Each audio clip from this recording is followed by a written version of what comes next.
Naskal road నిర్మాణ కొరకై 6వ రోజు రీలే నిరాహార దీక్షలో భాగంగా గ్రామ మహిళలు రీలే నిరాహార దీక్షలో పాల్గొన్నారు. ఈ సందర్భంగా వారు మాట్లాడుతూ నస్కల్, నందగోకుల్, రాంపూర్, నాగరం గ్రామాలకు గత 2 సంవత్సరాల నుండి రోడ్డు బాగలేక కంకర తేలి ఇబ్బందులు ఎదుర్కొంటున్న పట్టించుకునే నాదులే లేదన్నారు. పిల్లల్ని స్కూల్ పంపించాలంటే ఆటోలు, బస్సులు రావడం లేదన్నారు. గ్రామంలో ఎవరికైనా ఆరోగ్యపరమైన సమస్యలు వస్తే రోడ్డు బాగలేక నరకయాతన అనుభవిస్తున్నామన్నారు. ఇకనైనా ప్రభుత్వం స్థానిక ఎమ్మెల్యే స్పందించి రోడ్డు పనులను ప్రారంభించాలన్నారు.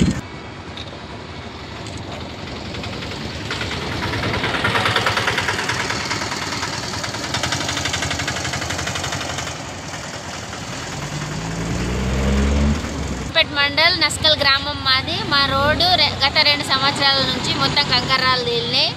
మా పిల్లలు స్కూల్కి పంపించాలన్నా మాకు ఆటోల సౌకర్యం లేదు. ఆటోలు వస్తలేవు, బస్సులు వస్తలేవు.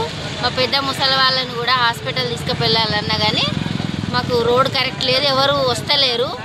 ఎమ్మెల్యే గారు కొంచెం స్పందించి మా రోడ్ని మాకు కరెక్ట్ చేసి ఇవ్వండి, అదే కోరిక మాది. ఇంతకుముందు చేసిన కాంట్రాక్టర్లకు గవర్నమెంట్ సపోర్ట్ ఇస్తే వాళ్ళు మాకు ఖచ్చితంగా చేసిస్తారు అని భావిస్తున్నాం. ఎమ్మెల్యే సార్ మాకు ఖచ్చితంగా రోడ్డు కావాలి.